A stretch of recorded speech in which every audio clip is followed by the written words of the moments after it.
बैठ जा बैठ जा। मैं बोलूंगा लब्बैक लब्बैक लब्बैक या रसूल अल्लाह, लब्बैक लब्बैक लब्बैक या रसूल अल्लाह, लब्बैक लब्बैक लब्बैक या रसूल अल्लाह, लब्बैक लब्बैक लब्बैक या रसूल अल्लाह। अब बैठ जाएं, अब खिताब समाप्त करें, शांति के साथ बैठें।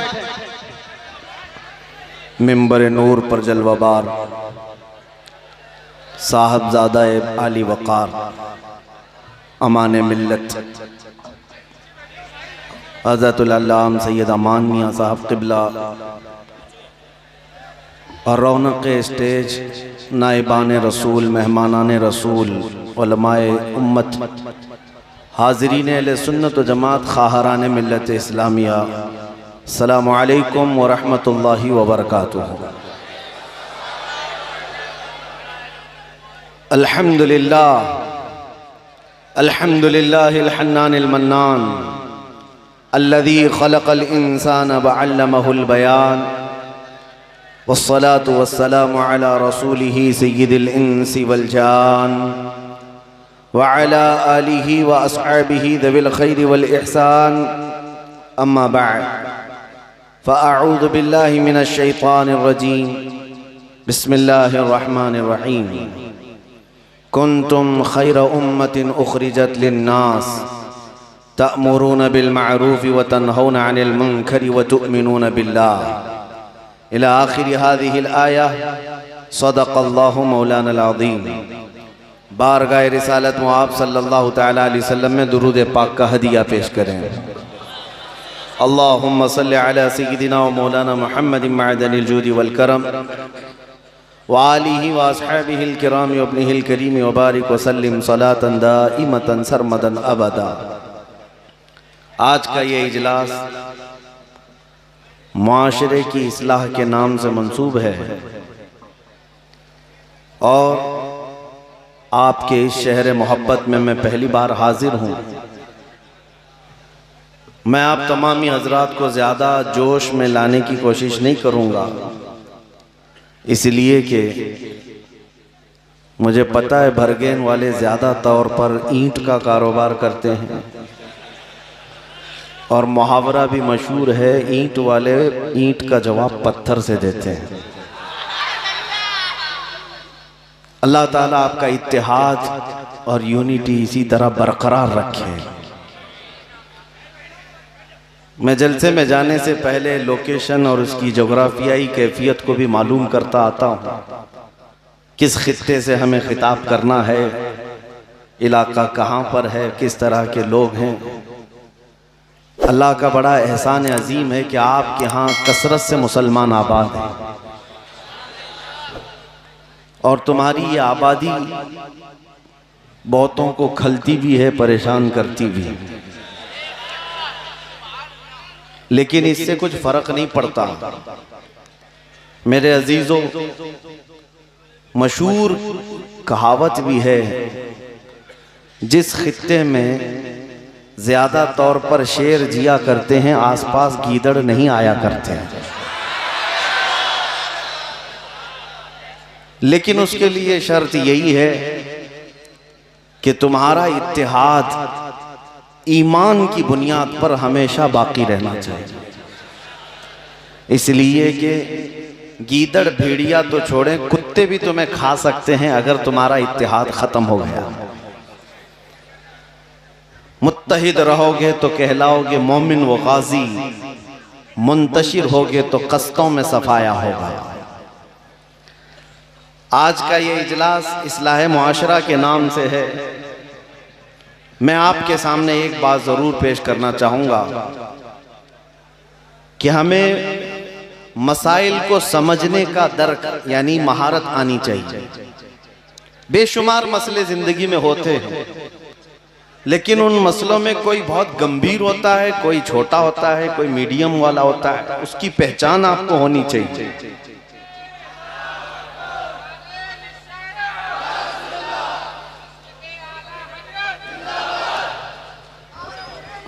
नारे तकबीर, नारे रिसालत, आमदे हुजूर ताजुल मशाइख, आमदे हुजूर ताजुल मशाइख, खानकाह बरकातिया, बरकाती दूल्हा, बरकाती दूल्हा, बरकाती दूल्हा, शहजादे हुजूर अहसनुल उलमा, शहजादे हुजूर अहसनुल उलमा, शहजादे हुजूर अहसनुल उलमा, बरकाती दूल्हा, बरकाती दूल्हा।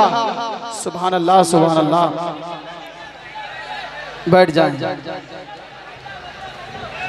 सुभान अल्लाह, माशा अल्लाह।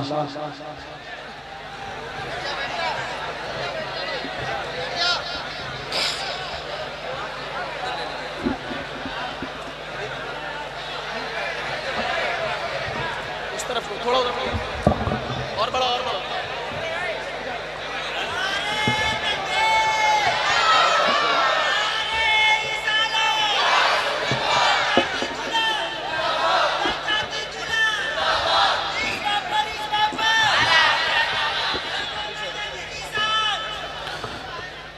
अज़ीज़ान गिरामी वक़ार,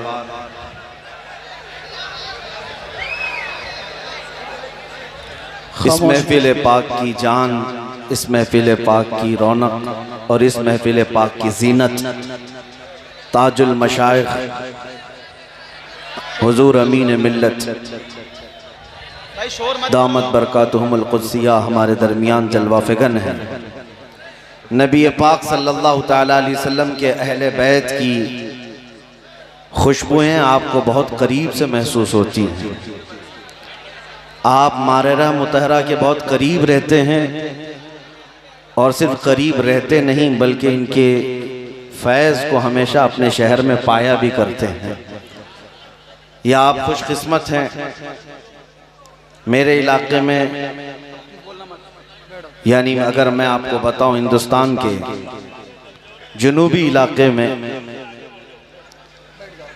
हजरत के लिए लोग बरसा बरस से इंतज़ार में रहते हैं, लेकिन बरगेन वाले फैज़ पाते रहते हैं। जब चाहें मन आए मारेरा हाजिर हो गए, अलीगढ़ हाजिर हो गए या हुजूर ख़ुद तशरीफ़ ले आ गए। अल्लाह तबारक व तआला ये सिलसिला फैज़ हमेशा आपके साथ कायम व दायम रखे। मैं गुफ्तगू शुरू कर चुका हूँ। अब चूंकि यहाँ पर मशाइख मौजूद हैं, उनके सामने मैं ज़्यादा देर तक नहीं हाजिर हो सकता, खड़ा नहीं हो सकता। जितनी देर मुझे बैकिंग पावर मिलता रहेगा आपके सामने हाजिर रहूँगा इंशाअल्लाह। इस्लाह मुआशरा के लिए सबसे पहली चीज़ हमें इस बात का दर्क होना चाहिए कि मसाइल हमारे पास बहुत सारे हैं, लेकिन उन मसलों की नौइयत अलग अलग होती है और मौका महल, ये भी तमाम चीज़ें इंसान को सबसे पहले ये सीखना चाहिए। अब आप जवान हो गए, इसमें से बहुत सारों की जवानी भी ख़त्म होने को आ गई। अगर वो अब तक मसाइल को समझ ना सके तो दुनिया में यूं ही आए थे और यूं ही चले भी गए। अजीज़ान गिरामी, आज के जो मसाइल हैं ये नए नहीं हैं, हर जमाने के हैं, हर जमाने के हैं, लेकिन इनकी शक्लें बदल जाती हैं, नाम बदल जाता है। आज बेशुमार मसाइल हैं तुम्हारे सामने गुफ्तगू करने के लिए। इसीलिए मैं कहता हूं कि मिसाल के तौर पर अगर कोई हमारे बारे में अभी आकर ये कहे मुआशरा तालीम में बहुत पीछे है, एक मसला है, बड़ा मसला है, इल्म से कोसों दूर वो उम्मत है जो पूरी दुनिया को इल्म देने के लिए आई। इस उम्मत का आज हाल ये कि इनमें गाने बाजे तमाशों की कसरत है। यहाँ पर फहाशी का दौरा है, बदअखलाकी आ गई है, किरदार नाम की चीज नहीं, ये सब मसाइल हैं। सूद का कारोबार हमारे मोहल्लों में, नशा सबसे ज्यादा बिकना और बेचना और करना और कराना हमारे मोहल्लों में। कितने मसाइल का मैं जिक्र करूं, लेकिन मैंने जो सबसे पहले आपके सामने बात अर्ज की वो ये है, जब मसाइल बेशुमार होते हैं तो इंसान को ये सोचना चाहिए कि मुझे फोकस किस पे करना है, किस मसले को मैं गौर से देखूं और किसका हल निकालूं। उसकी एक एग्जाम्पल मैं आपको देता हूं, मिसाल देता हूं। अल्लाह 1000 बार ना करे किसी के घर में आग लग गई और आग के शोले पूरे घर को लपेटे में ले चुके हैं और आप किसी तरह से घर के अंदर जा चुके। आपका एक बच्चा घर के अंदर है, एक बच्चा जो अजीज जान है वो घर के अंदर मौजूद है। आग लगी है चारों तरफ से, आप अंदर चले गए, लेकिन जहां बच्चा है वहीं पर एक आपकी माल की, आपके सोने चांदी जवाहरात की, आपकी कमाई की अटैची भी मौजूद है। आग की लपेट में वो भी है। एक तरफ आपके पैसों का, माल का, सोने चांदी का सूटकेस है और एक तरफ आपका बच्चा भी है। दोनों भी आग की लपेट में है। अक्ल रखने वाले किसी भी इंसान से मैं पूछना चाहता हूं, जब भयानक आग लगी हो और आप बचा सकते हैं इसमें, तो पहले किसको बचाएंगे? अपने बच्चे को बचाएंगे। कोई भी यही जवाब देगा। इसलिए कि माल तो फिर कमाया जा सकता है, लेकिन जान बचाना जरूरी है। ये वक्त की जरूरत को आपने महसूस किया। इसको कहते हैं जब आदमी इस तरह के मसाइल में घिर जाए तो वो फोकस किस पे करे, ये फैसला उसे करना होता है। उसको तवज्जो किस मसले पर देना है, ये सोचना है। आज इन मसाइल को अगर हमारी कौम और कौम में मौजूद उलमा समझ लें कि हमें फोकस किन मसाइल पर करना है, तो लड़ाइयों झगड़ों में आज हमारी दिन और रात खराब नहीं होते। इसलिए कि मैं आपको बता रहा हूं मेरे अजीजों, आज हमारे किरदार की बेतरतीबी, हमारे इल्म का ना होना, हमारी औरतों की बेपर्दगी, बहुत सारे मसाइल हैं। आग लगी हुई है, लेकिन इन हजारों मसाइल में मैं आपको बताता हूं सबसे बड़ा मसला जिस पर फोकस करना चाहिए वो इज्जत रसूल पाक है, वो नामूस रिसालत का मसला है। नबी करीम सल्लल्लाहु तआला अलैहि वसल्लम की इज्जत पर जब हमला हो तो यूं समझ लें कि हमारी सिर्फ नहीं, पूरी कायनात की जान पर हमला। जान है वो जहान की, जान है तो जान है। जो अहम और इंपॉर्टेंट मसला होता है उस पर फोकस करना इंसान समझ ले। अब मसाइल इसलिए मैं कह रहा हूं, एक तरफ दरिंदे नाच रहे हैं, कूद रहे हैं, तुम्हारी तबाही के प्लान बना चुके हैं और मुनज़्ज़म तरीके से तुम्हारे आ रहे हैं। वो भेड़िए जो तुम्हारे साथ कभी बात करने की औकात नहीं रखते, लेकिन आज वो तुम्हारी जेनोसाइड, नस्ल कुशी के मंसूबे बना रहे हैं। इसकी वजह यह है कि तुम्हें कुछ फर्क नहीं पड़ता। वो तमाम मंसूबे बना रहे हैं, लेकिन हमारे दरमियान किन मसाइल पर फोकस किया जा रहा है, हम किन मसाइल से उलझे हुए हैं। हमारे यहाँ तो छोटे छोटे मसाइल हैं, मस्जिद का सदर बन गया, कोई सेक्रेटरी बन गया, इसी में उसकी जिंदगी है और इन्हीं इख्तिलाफात में मोहल्लों में आग लगी हुई है। एक बात याद रखो मेरे अजीजों, इन छोटे मसाइल पर जितने उलमा भी उलझे हुए हैं, मैं किसी को खास तौर पर निशाने तनकीद नहीं बना रहा, लेकिन ये मैं जरूर कहता हूं कि मसाइल आप ही इस्लाह करेंगे, उलमा ही इस्लाह करेंगे। जिन चीजों में बेतरतीबी आप ही सही करेंगे, लेकिन हर तरतीब देने का एक वक्त होता है, किस वक्त क्या करना चाहिए। जामिया अशरफिया मुबारकपुर में हमारे एक उस्ताद थे और फरमाया करते, वो बहुत अच्छा मुहावरा था। कहते कि बेटा जिंदगी में ताजमहल नहीं देखे तो कोई बात नहीं, मौका महल जरूर देखना, ये बहुत जरूरी चीज है। और आदमी बेमौका बेमहल की किसी भी चीज पर अपनी जिंदगी और अपनी एनर्जी खर्चा करता रह जाए तो ऐसे शख्स को बेसूद कहा जाता है, बेफायदा कहा जाता है। मुझे बताओ आज हम लोगों को किस चीज के लिए माथा जोड़कर बैठना चाहिए, ये मॉब लिंचिंग के मुतालिक या हमारी बच्चियों के मुर्तद होने के खिलाफ? हमें इन मसाइल से यहाँ हिंदुस्तान में हम जूझ रहे हैं।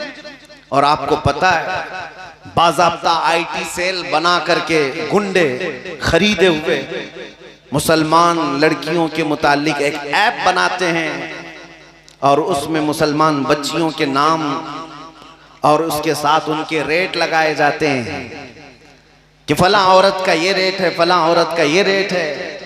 ये सब ये ऐप डाल करके तुम्हारी जिल्लत नहीं है तो और क्या है।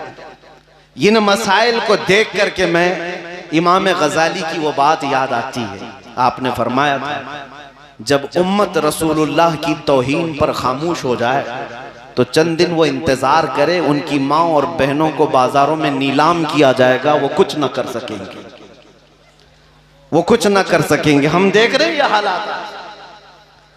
अजीज़ान गिरामी वक़ार, दिल छलनी छलनी हो जाता है। जिन मसाइल पर हमें फोकस करना चाहिए वो छोड़ करके हम किन मसाइल में उलझे हैं।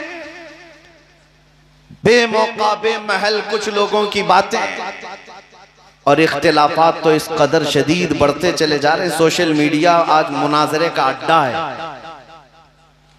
उलमा से भी मैं अर्ज गुजार हूं इस्लाह मुआशरा के लिए, आप उन मसाइल पर जरूर गुफ्तगू करें तन्हाई में जिन मसाइल में आपको तसल्ली नहीं, तशफ़ी नहीं।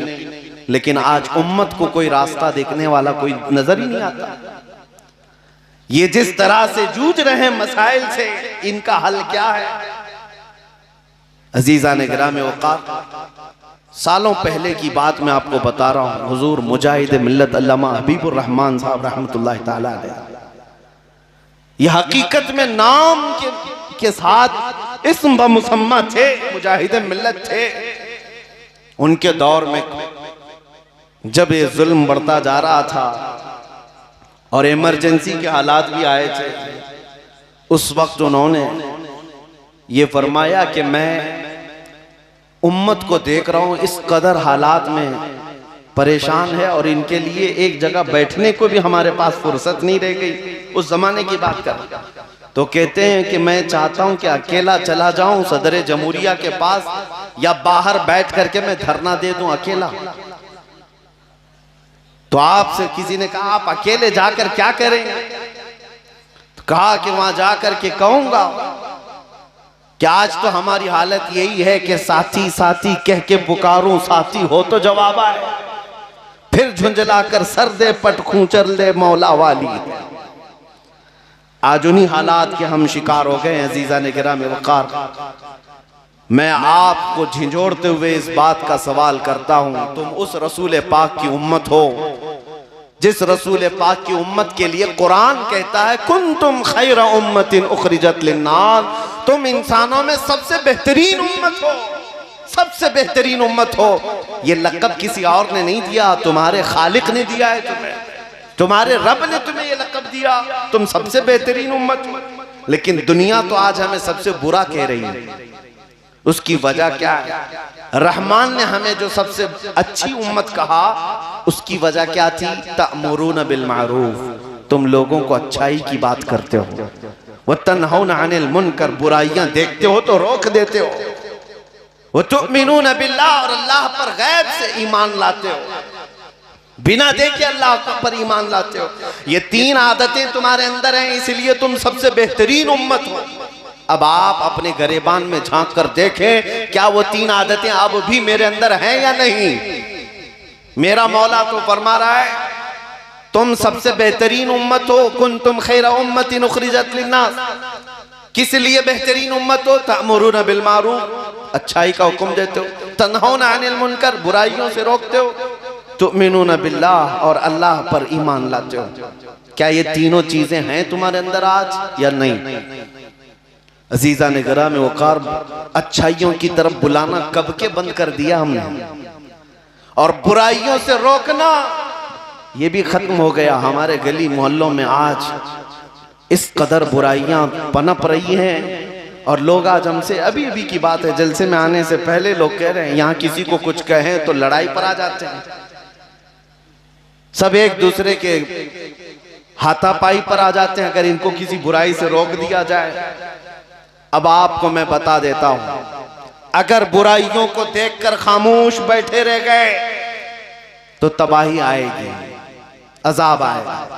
जिब्राइल अमीन अलैहिस्सलाम हुजूर की बारगाह में हाजिर हुए, रसूल करीम सल्लल्लाहु अलैहि वसल्लम की बारगाह में अर्ज किया, या रसूल अल्लाह, एक बस्ती ऐसी थी जिस पर अल्लाह ने अजाब नाजिल किया, और अजाब का हुक्म जब दिया रब ताला ने, क्या है जिब्राइल, इस बस्ती को उठाओ ऊपर और नीचे की तरफ पलट दो।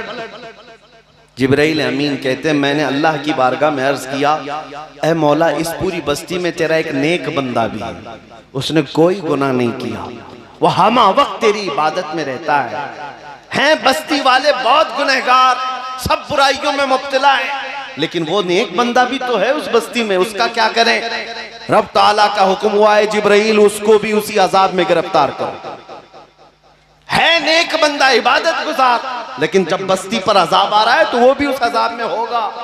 जिब्राइल अमीन कहते हैं अल्लाह के जलाल के आगे वजह पूछने की हिम्मत नहीं हुई, उसका कसूर क्या है, लेकिन अल्लाह का हुक्म था, अजाब आया, बस्ती तहस नहस हो गई, खत्म हो गई, उसका निशान भी खत्म कर दिया गया।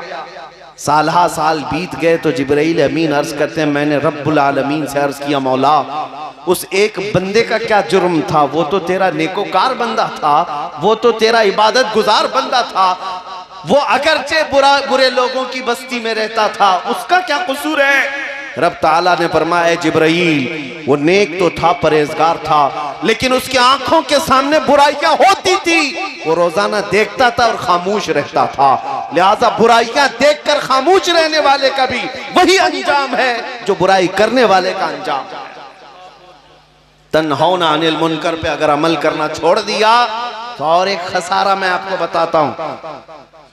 बहुत सारे लोग आकर के हमसे ये कह रहे मैं बड़ी दूर से आया हूं मियां, आपके इस भरगेन में आकर मैं आपको तंबी करूं कि डीजे ना बजाओ, आपके यहां मैं आकर के ये कहूं कि शादियों में नाच गाने ना करो, तुम भी तो मुसलमान हो, फरीजा तुम्हारे ऊपर भी है इस्लाह करने का, सिर्फ मौलवियों के ऊपर नहीं, सिर्फ खतीबों के ऊपर नहीं है, इस्लाह मुआशरे की इस्लाह करने का फरीजा हर मोमिन का है, हर मुसलमान का है।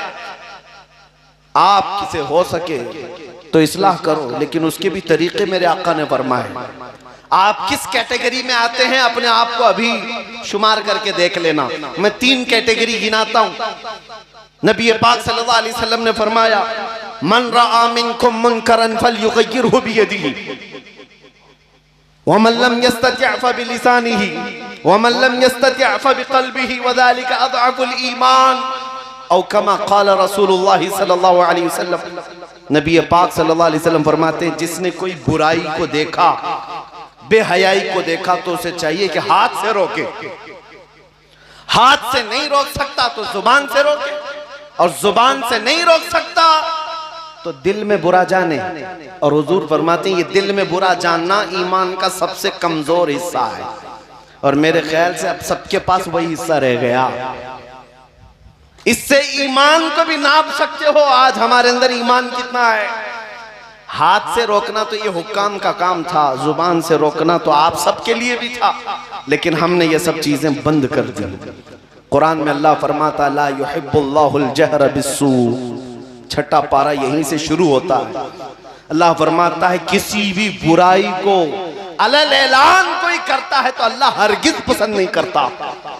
आज हालात ये हैं, ये इस आयत के तहत मुफस्सिरीन फरमाते हैं वो लोग अज़ाबे खुदाबंदी में गिरफ्तार होंगे जो तन्हाई में गुनाह करते हैं और दिन में आकर दोस्तों के सामने ठट्टा मारकर उस बुराई का बयान भी करते हैं। इस आयत की तफसीर में मुफस्सिरीन फरमाते हैं वो लोग हैं उनको अल्लाह का अजाब आएगा, रात में किए हुए गुनाह का जिक्र करते हैं ठट्टा मार मार करके। नौजवानों के यहाँ ये फैशन बनता चला जा रहा है, मैंने उस लड़की को छेड़ा है, इसने उस लड़की को छेड़ा है। इस बेहयाई का जिक्र तुम 4 लोगों में करते हो, एक तो गुनाह किया, उसके बाद फिर इजहारे गुनाह किया, और इस पर अल्लाह तबारक व तआला का गजब है, अल्लाह का गजब है। अजीज़ान गिराम वक़ार, इस उम्मत का अगर ये फरीज़ा ख़त्म हो गया तो फिर इस उम्मत का जो हुस्न था खैर उम्मत कहलाने का वो भी खत्म हो जाएगा। खैर उम्मत का लक़ब आपको जो दिया गया है वो इसी वजह से दिया गया है कि तुम अच्छाइयों की बात करते हो। दावत तो देना बंद किया, लेकिन कम से कम बुराइयों से तो रोको। एक बात मैं आपसे पूछना चाहता हूं, आपके घर के अतराफ में कोई कूड़ा करकट लाकर डाले तो कितने झगड़े करते हो आप? आपके दरवाजे के बाहर अगर कोई गटर की गलाजत ला करके डाल दे, क्या आप देखकर खामोश रह सकते हो?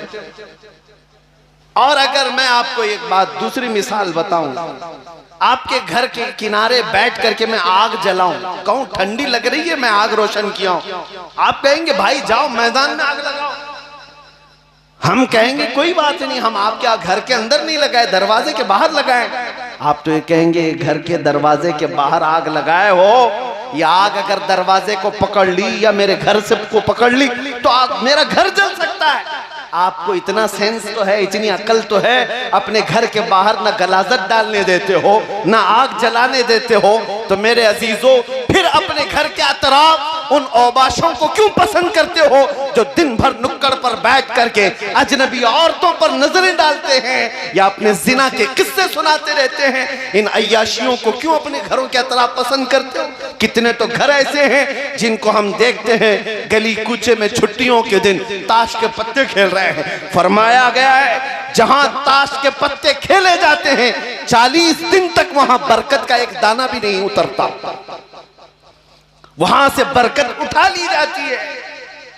अजीजा ने गिरामी वकार, इन बेहयाइयों और बुराइयों के मुतालिक अगर आप जिम्मेदारी नहीं निभाएंगे तो कब तक ये मुकर्रिर आएंगे और आपको समझाते जाएंगे?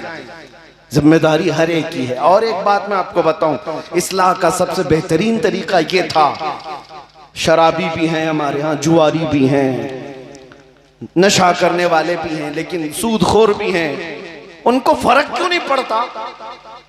हमने बुजुर्गों का मिजाज छोड़ दिया है।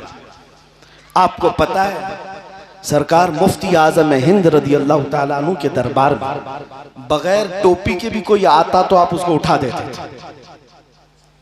ये कौन से तरीके से आया है? हालांकि फर्ज नहीं, वाजिब नहीं, लेकिन आप उस पर सख्ती फरमाते थे। और कई ऐसे मसाइल हैं जिनमें छोटे मसाइल पर भी आप तंबीह कर देते थे। आज बड़े बड़े सूदखोरों को देख करके तुम मुसाफे से भी गुरेज नहीं करते, बल्कि उनके साथ शाना बशाना चलते रहते हो। बड़ा सेठ है, सूद खाता है तो क्या मसला है, दावत में तो मेरे घर भी आ जाइए आप। उनकी दावतें भी चल रही हैं, उनकी इज्जतें भी चल रही हैं, उनके फूल माले भी चल रहे हैं। ये दर हकीकत आप गुनाह में उसका ताउन कर रहे हैं, इसलिए उसको खुद को कभी ये फीलिंग आती ही नहीं है कि मैं गलत कर रहा हूं। उस बंदे को कभी ये एहसास ही नहीं होता कि मैं गलत कर रहा हूं। जिस दिन कौम के तमाम हजरात ये तय कर लें कि जो नशा करे, जो शराब पिए, जो जुआ खेले, जो सूद खाए, हमारा उसके साथ कोई लेना देना नहीं है। ये इस्लाह का तरीका है। आपको मैं नफरत के लिए नहीं कह रहा हूं, बल्कि एक आद के साथ जब ये बाइकआउट होता है उसे ये एहसास होता है कि अगर मैं इस गुनाह में कंटिन्यू रहा तो मेरी जमात मुझसे छूट जाएगी, मेरी कौम छूट जाएगी। इसलिए मेरे अजीजों, ये चीज आपके जरिए से हो सकती है, मिंबरों से नहीं। इतनी शादियों के मुतालिक सब कह रहे हैं कि बड़े बड़े डीजे बजाते हैं, शादियां करते हैं, लेकिन आप तो सुन रहे हैं ना, घर में बैठे हुए मजे ले रहे हैं। आपकी तरफ से एक्शन क्या हुआ? आपने कभी कोई एक्शन में कोई बात की? यहाँ कौम के बड़े लोग भी होंगे, कई इलाके ऐसे हैं जहाँ के उलमा को मैं जानता हूँ, अल्हम्दुलिल्लाह हमारे इलाके में कि किसी शादी में डीजे वगैरह बजाया जाए तो वहां कोई आलिम निकाह पढ़ाने नहीं जाता, कोई आलिम नहीं जाता। इलाके के तमाम उलमा इस बात पर इत्तेफाक करके बैठे हुए हैं कि हम इनका निकाह नहीं पढ़ाएंगे। ये उलमा इत्तेफाक कर लें तो फिर कहां पंडित से निकाह पढ़ाओगे, कहां जाओगे? ये मामलात यहां से भी खराब है।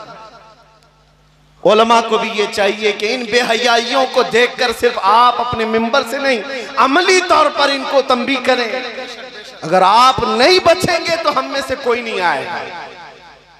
और एक ही आलिम न करे, उलमा में अगरचे इख्तिलाफात चल रहे होते हों, आधे इस जमात के आधे उस जमात के, और आप जाकर के डीजे वालों से कह दें एक जमात के उलमा वो वाले नहीं आएंगे तो हम तो आएंगे, हम पढ़ा देंगे, फिर कौम मजाक बना देगी उलमा का। कौम मजाक बना देगी। और आपको पता है आज होता है, तलाक दे चुके होते हैं, दारुल इफ्ता में आते हैं, जवाब मिल जाता है, लेकिन वो ऐसा मुफ्ती ढूंढ रहे होते हैं जो हलाल कर दे। बार बार ढूंढते रहते हैं। मियां मसला तो बयान हो गया, कुरान से बयान किया, हदीस से बयान किया है। क्यों? इस कौम को पता है कि उलमा में इख्तिलाफ रहता है, वो एक दूसरे का इख्तिलाफ का फायदा उठाते हुए अपनी मन की बात हासिल करना चाहता है। इसलिए यहाँ उलमा की इस्लाह बहुत जरूरी है, उलमा का इत्तेफाक। अजीजा ने गिरामी औकात, कहने को बेशुमार बातें हैं। अगर तुम इस फरीजे को ना उठाओगे, इस फरीजे पर अमल ना करोगे, तो आगे की नस्लों के लिए बड़े बड़े बड़े चैलेंजेस हैं, बड़े चैलेंजेस हैं। आज मैं इस शेर पर आपको ले आना चाहता हूं, उठो वो गर न हश्र न होगा फिर कभी, दौड़ो के जमाना चाल अपनी चल गया। आपको पता है जब तूफान हो, आंधियां चल रही हो, उस वक्त बंदे की जिम्मेदारियां क्या होती, क्या करेगा? ये नाचने वाले अपने शादियों में मैं उनसे पूछना चाहता हूं, जरा बराबर अपने दिल में तुम्हारे ईमान बाकी है और एहसास बाकी है? तो मैं उनसे पूछता हूं, जिसके घर में मैयत रखी हुई हो, क्या वो ढोल बाजों पर नाचेगा बाहर? किसी की माँ का इंतकाल हो, किसी के बाप का इंतकाल हो, क्या वो बाहर रक्स कर रहा हो, डांस कर रहा हो? मेरे अजीजों, अल्लाह के हबीब सल्लल्लाहु ताला अलैहि वसल्लम का दिया हुआ पाकीज़ा मुआशरा तुम्हें नाच गाने के लिए नहीं है। आज उम्मत कसम पुरसी के आलम में है। तुम्हारे कानों में अगर वो मुल्के शाम के बच्चों की चीख आई होती, रात पूरी बेकरारी में गुजर जाती। तुम फिलिस्तीन के बच्चों की आवाजें सुन लेते। बरसों हो गए मेरे अजीजों, एक रोटी का टुकड़ा भी अगर उनको मिल जाए तो छीना झपटी करते हैं। यहाँ तुम शादियों में खाने गटर और नालियों में फेंक देते हो। मुझे खुद याद है, आज से 4 साल पहले की बात, इराक में बगदाद शरीफ में 11वीं के मौके पर हम हाजिर थे। हमारे जितने साथी थे 11वीं करना चाह रहे थे। हमने कहा 11वीं करेंगे, पकाएंगे, हम ही खाएंगे, जितने खा रहे हैं वही खाएंगे। अल्लाह ने सबको आपको खिलाया है। आओ रिफ्यूजी कैंप में, जो जंगों में जिनके घर तबाह हो चुके, झोपड़ियां डालकर रह रहे हैं, हम बकरे काटते हैं, उन तक गोश्त पहुंच जाए, ये सबसे बड़ी 11वीं है। लोगों ने 13 बकरे काटे थे। मैं सिर्फ एक बात आपको बता रहा हूं, हम झोलियों में भर भर करके रिफ्यूजी कैंप गए थे और ले जाकर के जब तकसीम करने के लिए आए, वो बच्चे ऐसे लिपट पड़े थे कि हमारे कपड़े फट गए, सिर्फ एक एक टुकड़ा गोश्त का लेने के लिए। और जब एक पाव किलो का गोश्त का टुकड़ा किसी बच्चे को दिया जाता, वो चूमता था, आंखों से लगाता था, अपनी अम्मा को पुकारते हुए झोपड़ी में भाग रहा होता कि अम्मा गोश्त आ गया, गोश्त आ गया। ये मंजर देखकर जितने हम तकसीम करने के लिए गए थे रो पड़े थे मेरे अजीजों। ये हालात आज उसी रसूल की उम्मत के साथ हैं और तुम्हें जरा बराबर एहसास नहीं, दर्द नहीं।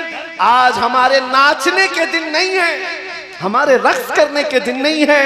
नौजवानों को नाचते हुए रक्स करते हुए देखते हैं तो दिल के अंदर अजीब सी कैफियत पैदा होती है। तुम्हें पता है मेरे आका ने फरमाया, चम्मच गिरने की जो आवाज आती है, इससे भी शैतान खुश होता है। घर के अंदर चम्मच गिरने की आवाज शैतान को वो भी अच्छी है। और जब औरत, इसीलिए बुजुर्ग फरमाया करते, जो पायल पहनती हैं उसमें घुंघरू लगे होते, मना है क्या उसके पायल के घुंघरुओं की आवाज पर शैतान नाचने लगता है। ये तो छोटी छोटी आवाजें, और तुम जो डीजे लगाते हो उससे तो पता नहीं कितनों के कलेजे फट जाएं, कितने हार्ट पेशेंट मर जाएं, कितनों के घरों के सामान हिल जाएं। तुम इतनी बड़ी बड़ी आवाजों पर रक्स करते हो और क्या करने जा रहे हैं, क्या करने जा रहे हैं? कहते तो है हम सुन्नत रसूल को आबाद करने जा रहे हैं, शादी सुन्नत रसूल है। भला ये मुमकिन कैसे है? मेरे नबी की सुन्नत अमल करने जा रहा है, हराम तरीके से इब्तिदा। ये पॉसिबल नहीं हो सकता, ये मुमकिन नहीं है। अजीजा ने गिरामी वक़ार, तुम अगर मुस्तफ़ा करीम सल्लल्लाहु ताला अलैहि वसल्लम के सच्चे मोहब्बत करने वालों में हो, इश्क करने वालों में हो, तो तुम ये तमाम चीजें भूल जाओगे। एक बुजुर्ग ने फरमाया, कितनी प्यारी मिसाल है, कितनी प्यारी मिसाल है। एक यहूदी ने उनसे कहा, उस बुजुर्ग से कहा कि तुम्हारी कितनी जमातें हैं? एक मौलाना ये कहता है, एक मौलाना ये कहता है। यहूदी डिबेट कर रहा था। उन्होंने कहा हाँ है, इख्तिलाफात है। कहा मुझे लाल पसंद है, इनको हरा पसंद है, इनको काला पसंद है। हम में सबकी पसंद अलग अलग है, लेकिन जब हमसे ये कह दिया जाता है रसूलुल्लाह की ये पसंद है, हमारी सारी पसंदें कुर्बान कर देते हैं। फिर हमारे दरमियान लाल काला पीला नहीं आता, हम उस पर चलते हैं जो रसूलुल्लाह की पसंद है। ये उम्मत का खासा होना चाहिए। आज ये फकीर कादरी आपके सामने आकर खड़ा होकर ये अर्ज कर रहा है, मेरे मुस्तफा को कैसा मुआशरा पसंद था, कैसा मुआशरा पसंद था। क्या आप वो बनना नहीं चाहेंगे जिसको देखकर रसूल पसंद करे, रसूल पाक सल्लल्लाहु तआला अलैहि वसल्लम जिसको पसंद करे। मुझे एक बात याद आती है, कमरे में था कुछ दिनों पहले किसी प्रोग्राम में, और एक साहब, एक नौजवान लड़का मुलाकात के लिए आया, सज संवर करके, बहुत उम्दा कपड़े पहना, उम्दा खुशबू लगाया, सुरमा लगाया आया। मुलाकात करने के बाद मैंने पूछा क्या हमेशा इसी तरह के लिबास में रहते हो? कहा नहीं, आज आपसे मिलना था इसलिए तैयार होकर क्या ये कपड़े पहन कर आया।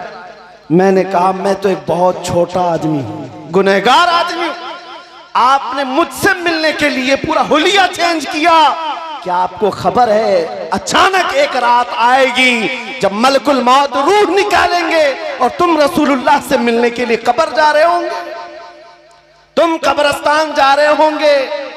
तुमने कभी सोचा कि मेरे मुस्तफा से मिलने के लिए मुझे जाना हो तो मैं किस तरह तैयार होऊंगा? उस वक्त मलकुल मौत तुम्हें तैयारी करने का मौका नहीं देंगे।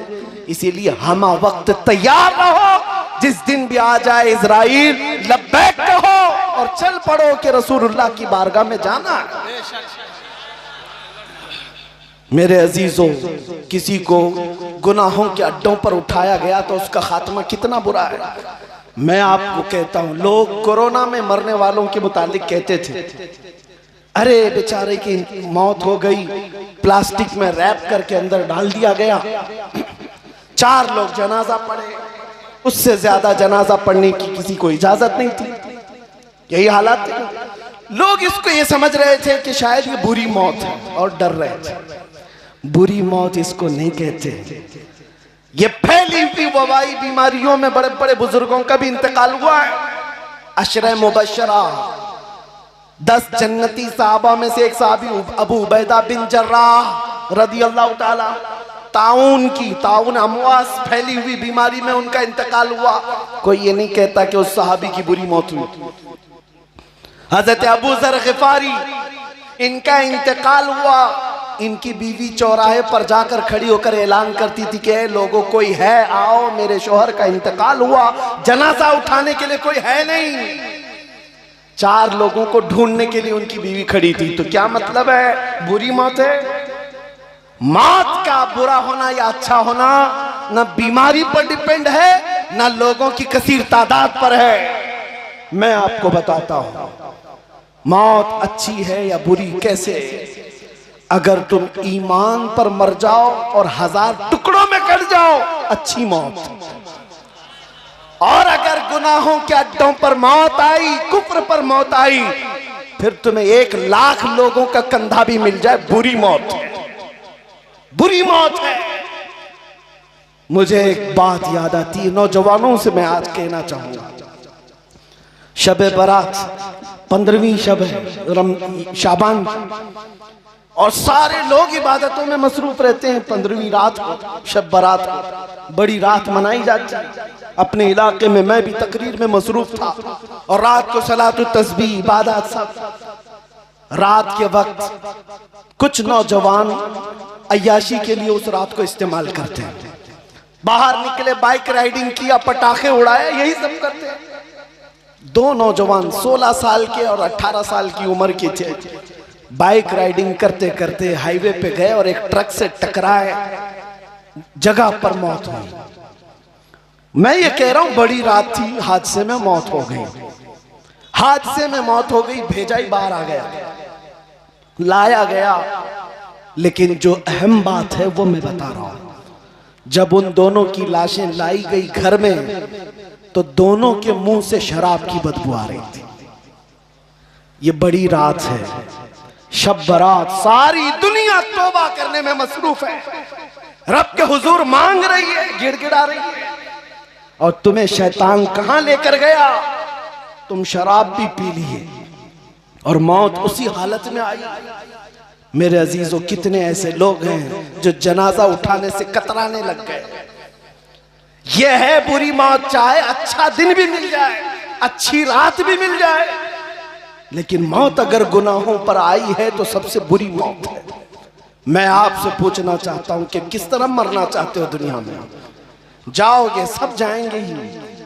और अगर कोई ये सोच कर बैठा है कि अभी थोड़ी ना मौत आने वाली है, तो मुझे लिख करके दे दे कोई, क्या अभी मैं नहीं मरने वाला? मेरे अजीजों, एक मिनट का हम में से किसी को पता नहीं। मेरे आका सल्लल्लाहु ताला अलैहि वसल्लम जो सैयदुल अंबिया हैं, फरमाते मैं एक सजदा करता हूं तो दूसरे सजदे तक जिंदा रहूंगा या नहीं रहूंगा इसका यकीन नहीं रखता। दूसरे सजदे तक की बात है। आज आप सबको हम वक्त तैयार रहना चाहिए कि हमें जाना तो है अल्लाह की बारगाह में, रसूल पाक की बारगाह में। इसी को इमाम अहले सुन्नत फाजिल बरेलवी 100 साल पहले से ये समझाते आ रहे हैं। आज ले उनकी पनाह, आज मदद मांगो उनसे। कल न मानेंगे, कयामत में अगर मान गया, कयामत में तो सब मानेंगे हुजूर की इज्जत देखकर। आज मान ले मेरे अजीज, आज मान ले। आज मैं तुम्हें दुहाई देता हूँ, ए नौजवानों, तुम्हारे कंधों पर बड़ी जिम्मेदारियां हैं, तुम्हारे कंधों पर बड़ी जिम्मेदारियां हैं। तुम करबला की दास्तानें सुनते हो, मौला हुसैन के शहजादों की शहादत सुनते हो, लेकिन क्या ये रोने धोने के लिए शहादतें बयान की जाती हैं? कभी तुम में से कोई क्यों नहीं खड़ा होकर कहता मेरी उम्र भी 21 साल की हो गई, 22 साल की हो गई, लेकिन दीन बचाना तो दूर की बात है, मैं अपने आप के दीन पर लाने के लिए भी इतनी मेहनत नहीं किया जितना वो 3 दिन तक लड़ते हुए भूखे प्यासे अपनी जानों की कुर्बानी देकर चले गए। वो अली अकबर, वो इमाम कासिम, जिनकी जवानियां थी, वो जवान लोग ही तो थे, लेकिन घर से निकलकर मैदानों में अपनी जानें कुर्बान की। तो हमारी जवानी किस बात की है? क्या इस जवानी के बारे में कल कयामत में सवाल नहीं होगा? आज मुआशरे की तब्दीली ये मत समझना कि ऊपर से आएगी, जमीन से आएगी, तुम में से आएगी, तुम्हारे दरमियान से आएगी। और अगर तुम बदलना चाहो तो बहुत जल्दी बदल जाओ। और आपको ये बात भी मैं बता दूं, जिस दिन तुम बदल गए हालात बदल जाएंगे, हालात बदल जाएंगे। जितने भौंकने वाले हैं उनके मुंह पर रस्सी लग जाएगी, जितने दंदनाते हुए जालिम कुत्ते हैं सब पर लगाम लग जाएगी। बस इन कुत्तों को इसलिए आजाद छोड़ा गया है। आपको पता है बगदाद में ततारियों ने हमला करके पूरे बगदाद को तबाह कर डाला था, तोड़ दिया था, मुसलमानों की खोपड़ी से मीनार बना दिया था। किसी को अगर कलमा पढ़ते देखते तो मारते थे ततारी। एक दिन वीरान बगदाद है, सुना सुना है, कुछ नहीं है।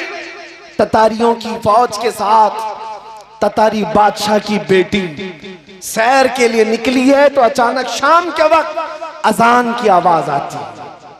अजान की आवाज आती है, वो खड़ी हो गई, कहा हमने तो यहां सरों का अंबार लगा दिया और मुसलमान कोई नाम से बचा भी नहीं, ये अजान की आवाज कहां से? उसने रुक करके कहा कि देखो कहां से। जाकर देखा गया तो एक बूढ़ा शख्स है जो अजान दे रहा है। पकड़ करके लाए उसको, ला करके उसको बांध दिया।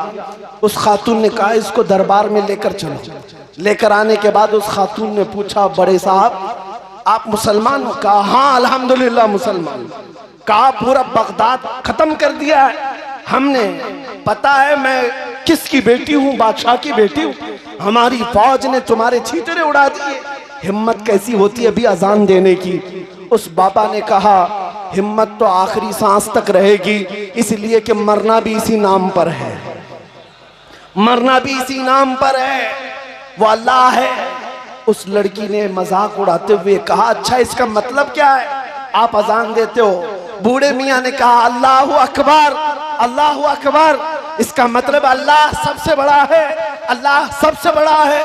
मजाक उड़ाने लग गई। कहा बाबा जिसको तुम सबसे बड़ा कहते हो उसने तो तुमको इस तरह मरते हुए छोड़ दिया। कहाँ है तुम्हारा खुदा, कहाँ है तुम्हारा खुदा? तुम्हारे तो सब अल्लाहु अकबर कहने वाले कत्ल हो गए, मर गए। आज तुम्हें भी ये कहा जाएगा तुम बहुत अल्लाह अल्लाह करते थे, देखो आज तुम्हारे साथ क्या हो रहा है। मायूस होने की बात नहीं। उस बूढ़े साहब ने कहा, हंस करके कहा कि बात सही कहती हो तुम, अगर ये पूछ रही हो कहाँ है अल्लाह, अल्लाह है, मदद भी करता है। लेकिन बाबा साहब ने कहा तुम्हें पता है कि बकरियां चराने वाला जो रेवड़ लेकर के जाता है, रेवड़ लेकर के बकरियां का झुंड लेकर जाता है, तो वो जब बकरियां चलती रहती हैं तो साथ में कुत्ता भी होता है। बकरियों का चरवाहा कुत्ता भी पालता है। कुत्ता क्यों होता है? कि बकरियां जब भटक करके रेवड़ से सड़क पर आ जाती हैं या इधर उधर जाती हैं, कुत्ता भौंक भौंक करके उनको रेवड़ में जमा कर देता है। कहा ये तो देखा है। उस बुजुर्ग ने कहा उम्मत मुस्तफा ये रेवड़ से जब भी हट जाती है अल्लाह तुम जैसे कुत्ते हम पर छोड़ता है। तुम्हारा जुल्म जब बढ़ जाता है और हम फिर से जमात में मुत्तहिद होते हैं अल्लाह तुमको फिर खत्म फरमा देता है। ये हालात हैं, खत्म हो जाएंगे, ये जुल्म खत्म होगा। ऐसा नहीं है कि जुल्म की रात लंबी होगी। कुफ्र की हुकूमत चलती है, जुल्म की हुकूमत नहीं चलती, ये बात याद रखो। लेकिन आपका इम्तिहान लंबा ना हो जाए, इम्तिहान लंबा ना हो जाए। तुम आज रेवड़ से भटके हुए, जमात से हट करके निकल पड़े हो। मुझे एक बात बताओ, अभी मैं नारा लगाऊं इस्लाम जिंदाबाद, तो जवाब दोगे कि नहीं दोगे? बल्कि इतने जोश में देंगे इस्लाम जिंदाबाद, इस्लाम जिंदाबाद। क्यों नहीं जवाब देंगे? हमारे दीन से हमें प्यार है या नहीं? आपको प्यार है ना? और इस्लाम जिंदाबाद का नारा लगाएंगे? मैं पूछता हूं मेरे अजीजों, जिस इस्लाम जिंदाबाद का नारा बड़े जोश से लगाते हो उस इस्लाम को अपनी बेटियों पर क्यों नहीं पसंद करते? उस इस्लाम को अपनी बीवियों पर क्यों नहीं पसंद करते? यह इस्लाम सिर्फ मस्जिदों में क्यों नजर आता है? तुम्हारी शादी महलों में कहां जाता है इस्लाम? फिर इसका मतलब यह है कि तुम पूरे इस्लाम जिंदाबाद नहीं कहते, जितना तुमको चाहिए उतना ही कहते हो।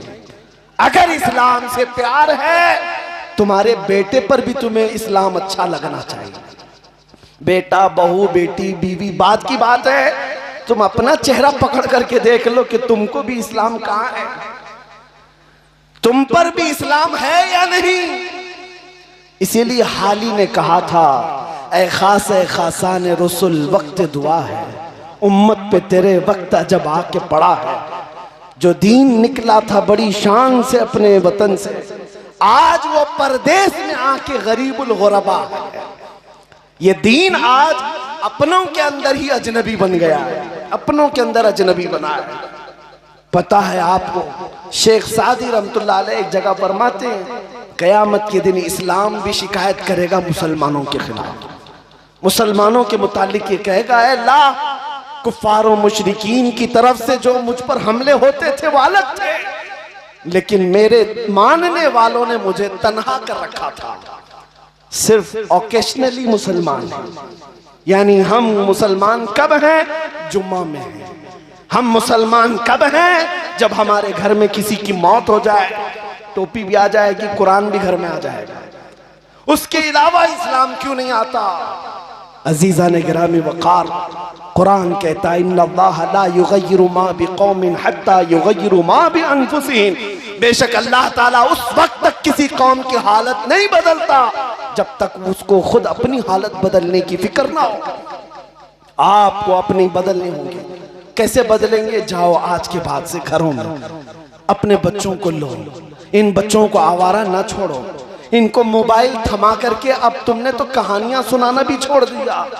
अब ये बच्चे गुडे गुड़ा की, चोर पुलिस की कहानियां भी नहीं, बल्कि तो अब ये पोर्न देखने लग गए, बेहयाइयां। और सच फरमाया था मुखबिर सादिक सल्लल्लाहु तआला अलैहि वसल्लम ने। हदीस पाक है किताबुल मलाहिम में, मेरे आका फरमाए क़यामत के करीब एक ज़माना ऐसा होगा कि बच्चे जवान लगेंगे और जवान बूढ़े लगेंगे। बच्चे, छोटे बच्चे जवान बनेंगे और जवान बूढ़े नजर आएंगे। इन 4 साल के 5 साल के बच्चों को देखो, ये एडल्ट तस्वीरें हैं, ये एडल्ट फिल्में देखने लग गए। कोई कंट्रोल नहीं है मोबाइल पर, तुमने छोड़ रखा है। और अपने हाथों से इतना तबाह कर लिया नौजवान कि जब ये 20-22 साल का हो गया तो इसकी कमर झुकने लग गई, बुढ़ापा नजर आ रहा है। 25 साल के जवान बूढ़े नजर आने लग गए। अपने हाथों अपने आप को तबाह कर लिया। ये हुजूर का फरमान है। इसीलिए मैं कहता हूं अपने घरों से तब्दीली शुरू करो, अपने बच्चों को लेकर बैठना सीखो। क्या आप संडे टू संडे अब इन बच्चों से मुलाकात करते हैं? उसके अलावा दिन भर ये स्कूल में या ट्यूशन में, या रात को जब आए तो ये आपके आने से पहले सो जाएं और आपके जाने से पहले स्कूल चले जाएं। मुलाकात ही नहीं बच्चों से। तरबियत कैसे, मुंतकिल कैसे करोगे दीन? रशिया का एक इलाका जहां के मुतालिक एक आलिम दीन ने लिखा है 80 साल से कुरान पर पाबंदी लगाई गई। 80 साल से मुसलमानों पर एक जमाने में इतनी सख्त पाबंदी थी कि कोई कुरान रख नहीं सकता वरना मौत की सजा थी।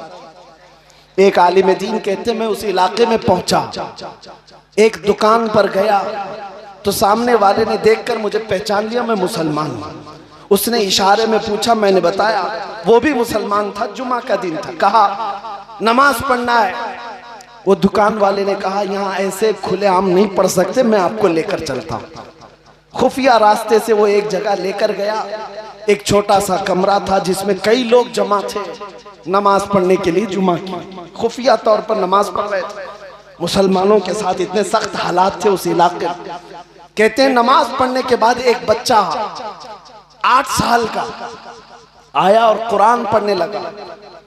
ये आलिम कहते हैं कि मुझे बड़ा ताज्जुब हुआ, जहां कुरान पर 80 साल से पाबंदी है, बच्चा फिर भी कुरान पढ़ रहा है, कुरान की आयतें सुना रहा। इस आलिम ने कहा कि बेटा तुझे कुरान आता है? तो लोग हंसने लगे। कहा हुजूर ये पूरा हाफिज कुरान है, पूरा हाफिज कुरान। कहा ये आलिम कहते हैं मेरी तो आंखें फटी रह गई, यहाँ कैसे हाफिज कुरान बन सकता है ये? उस बच्चे से पूछा, ना यहाँ मदरसा, ना यहाँ मस्जिद, ना कुरान देखने को मिलता है। उस बच्चे ने कहा मैंने भी कुरान देखा नहीं, लेकिन मेरी दादी से सुन सुन करके मैं पूरा हाफिज कुरान बना। ये उम्मत के वो जियाले लोग हैं जिन्होंने दीन को अपने बच्चों में ट्रांसफर किया। ये दीन हमारा सीना बसीना चला है, इंटरनेट से नहीं। आज लोग ये समझते हैं गूगल के शागिर्द बन जाएंगे, सब मिल जाएगा। नहीं, सीना बसीना दीन चला है।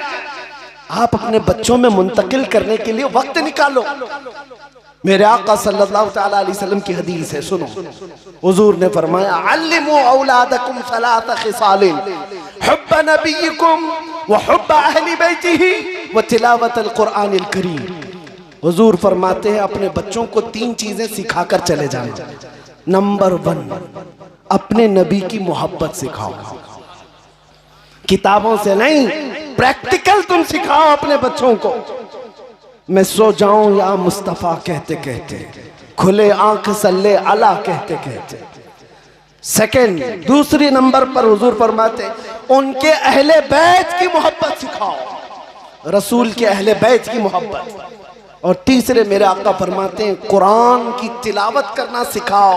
ये 3 चीजें सिखा कर जाओ। और सही हदीस है, मेरे आका फरमाते हैं बच्चे को सबसे बेहतरीन गिफ्ट अगर बाप दे सकता है तो अच्छे अखलाक है। ये सबसे बेहतरीन इनाम है बच्चे के लिए। तुम इसको 20,000 का खिलौना लाकर दे दो, टूट जाएगा। लेकिन बाप अगर बच्चे को अच्छे अखलाक दिया है, मौत तक ये अखलाक नहीं टूटेंगे। सबसे बेहतरीन तोहफा है बाप की तरफ से बच्चे के लिए। और मेरे आका ने क्या फरमाया तरबियत के मुताल्लिक, लाइबू सबअन अद्दिबू सबअन साहिबू सबअन। ये भी फरमाया 7 साल बच्चे के साथ खेलो, जब 7 साल का हो जाए तो अदब दो, 7 साल तक उसको खूब अदब सिखाओ। फिर जब 14 साल का हो जाए तो 7 साल तक उसके साथ दोस्ती करो। 3 मरहले तरबियत के बताए मेरे आका ने। शुरू के 7 साल बच्चों के साथ खेलो, जब बच्चों के खेलने की उम्र है, हम तो उनको 3 साल की उम्र में 10 किलो का बस्ता थमा करके स्कूल भेज चुके हैं, उनके खेलने की उम्र अब खत्म कर दी गई है।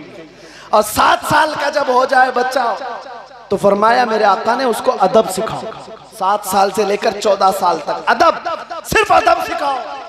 हम उस वक्त नहीं अदब सिखाते, जब बच्चा 14 साल का हो जाता है तब माँ बाप उसके पीछे पड़ जाते हैं। 10वीं में जा रहा है, इसके अखलाक बिगड़ गए, इसकी दोस्ती बिगड़ गई, उस वक्त अदब सिखाने की कोशिश कर रहे होते हैं। मेरे नबी ने फरमाया 7 साल की उम्र से 14 साल की उम्र अदब सिखाने की है, वो छोड़ दोगे फिर 14 साल के बाद तुम अदब सिखाना चाह रहे हो, अब वो अदब तुमसे नहीं सीखेगा। अब उसको जो जरूरत है बच्चे को क्या है, 14 साल के बाद बालिग होता है, उसको नई दुनिया है, नए लोग चाहिए, दोस्ती चाहिए। मेरे आका का फरमान सुनो, साहिबु सबअन, 14 साल की उम्र से लेकर 21 साल तक उसके बेहतरीन दोस्त बन जाए माँ बाप उसके दोस्त बन करके रहे। लेकिन 14 साल के बाद तो खट्टी हो जाती है। 14 साल की उम्र के बाद से जो अनबन चलती रहती है, बेटे में माँ में, बेटे में बाप, दोस्ती कहाँ से। इसलिए ये नौजवान लड़का जाकर किससे दोस्ती करता है, मोहल्ले के औबाशों से दोस्ती करता है और उनसे नई नई चीजें सीख कर आता है। जहन के अंदर बेहयाइयाँ खराबियां भरने लगती हैं। माँ बाप से अगर बच्चा दोस्ती कर ले उस और माँ बाप के साथ वो टाइम स्पेंड करना सीख ले तो बर्बादी से बच सकता है। मेरे अजीजों, ये सब तरबियत के जो सिस्टम है वो मैं आपके सामने रख रहा हूँ। इस्लाह करना है तो अपने घर से शुरू करो, अपने घर से शुरू करो। आपको पता है मिस्र में मैंने देखा, अगरचे हमारी जमात के लोग नहीं है, उन्होंने एक घर बनाया हुआ है, वहां पर कंटिन्यू कुरान पाक की तिलावत चलती रहती है और वो कुरान पाक की तिलावत, तफसीर और बहुत कुछ वहां रखा गया है। वो सिर्फ और सिर्फ ओनली प्रेग्नेंट लेडीज के लिए है, हामिला औरतों के लिए बनाया गया। पहली मर्तबा देखा तो बताया उन्होंने कि यहाँ सिर्फ और सिर्फ हमल की औरतें आती हैं, कंटिन्यू ये कुरान सुनती हैं, पढ़ती हैं, तफसीर वगैरह। कहा इसलिए कि फरमाने रसूल है कि हमल के दौरान माँ जो करती है उसका असर बच्चे पर होता है, इसलिए हमने इसी वक्त से उसका प्लान शुरू कर दिया। फिर दूसरी बात यह है कि ये यहूदियों में, इजराइल में ऑलरेडी चलता है। इजराइल में बाज़ाब्ता कोई औरत हामिला होती है, उस औरत को पजल गेम खिलाते हैं और उसको टफ फंडे हल करने के लिए देते हैं, बिजनेस की किताबें पढ़ने के लिए कहते हैं। यहूदियों का माइंड यही कहता है कि तुम्हारा पैदा होने वाला बच्चा बेहतरीन दिमाग वाला और बेहतरीन बिजनेस वाला बनना चाहिए। वो तो मास्टर प्लानिंग पेट से कर रहे हैं और यहाँ हमारे बच्चे 20 साल के हो गए, अभी तक उनके पीछे कोई प्लानिंग नहीं, पैदा भी कर दिया, छोड़ भी दिया। ये उम्मत का हाल नहीं होना चाहिए। आप तब्दील करो अपने मुआशरे से, अपने घरों से। इंशाअल्लाह एक वक्त ऐसा आएगा कि तमाम हालात बदल जाएंगे, तमाम हालात बदल जाएंगे। कितना भी खराब मुआशरा हो बदल जाएगा। आपको अगर ऐसा लगता है ये पुराने नशेड़ी लोग हैं, नहीं नशा छोड़ेंगे, पुराने शराबी हैं, नहीं छोड़ेंगे, ये बात कहना छोड़ दो। मेरे आका सल्लल्लाहु ताला अलैहि वसल्लम ने मदीने में कर कर दिखाया है। 50 साल 60 साल पुरानी शराब जो जमा करके रखी जाती थी, हजरत अनस फरमाते मेरी उम्र छोटी थी, मैं शराब सप्लाई करता था लोगों को, अभी शराब हराम नहीं हुई थी, मैं शराब का प्याला पेश कर रहा था, अचानक मदीने की गलियों में किसी ने पुकारा, या अय्युहल मुस्लिमून क़ाल रसूलुल्लाह सल्लल्लाहु अलैहि वसल्लम हुर्रिमतिल खमर, ऐ मुसलमानों अल्लाह के रसूल ने फरमाया आज से शराब हराम है। हजरत अनस कहते हैं मैंने देखा जितनों के हाथ में प्याला था वहीं से पटक दिया, जिसके लबों तक लगा था वहां से तोड़ दिया। किसी ने ये नहीं कहा कि जाकर हम हुजूर से पूछ लेंगे अभी हराम हुई कि नहीं हुई। कहा नहीं, हुजूर का फरमान कानों में पड़ गया, चाहे बचपन से शराबी हो, एक आन में उन्होंने छोड़ दिया था। अजीज़ान इकराम वक़ार, मेरे नबी पाक सल्लल्लाहु ताला अलैहि वसल्लम की मोहब्बत में वो असर है। इसीलिए मैंने कहा शुरू में ही फोकस करो इस मसले पर, अपने बच्चों में हुब्बे नबी पैदा करो, फिर ये हर बुराई खुद से छोड़ेगा इंशाअल्लाह, नशा भी छोड़ेगा। हमने ये प्रैक्टिकल देखा है, मेरे साथ होने वाले मामला। आज भी वो नौजवान मौजूद है जो नशा बेचते थे, मुंबई में बेचते थे, डीलिंग करते थे, लेकिन अल्हम्दुलिल्लाह जो फजर की नमाज भी पाबंदी से पढ़ते, दूसरों को पढ़ाने के लिए लाते भी हैं। मैं ये अपने कमाल की बात नहीं कर रहा, बल्कि सिर्फ और सिर्फ हमने ये डालने की कोशिश की कि मेरे नबी से मेरा रिश्ता कल भी था और आज भी है, अपना सब कुछ गुंबद खजरा कल भी था। और जिस दिन तुमको ये एहसास हो जाएगा हमें दुनिया में सबसे ज्यादा मोहब्बत करने वाला हमारा रसूल है, तो फिर उस रसूल को जो जो नापसंद है तुम खुद ठोकर मार कर निकाल दो। आज ये अहद करो भरगेन वालों, हमें आप बुलाए हो, रसूलुल्लाह की आल को बुलाकर यहाँ बिठाए हो, तो आप ये अहद करके उठो कि हम भरगेन से हर उस खराबी को निकालेंगे जो मेरे मुस्तफ़ा को नापसंद है। निकालेंगे ना इंशाअल्लाह।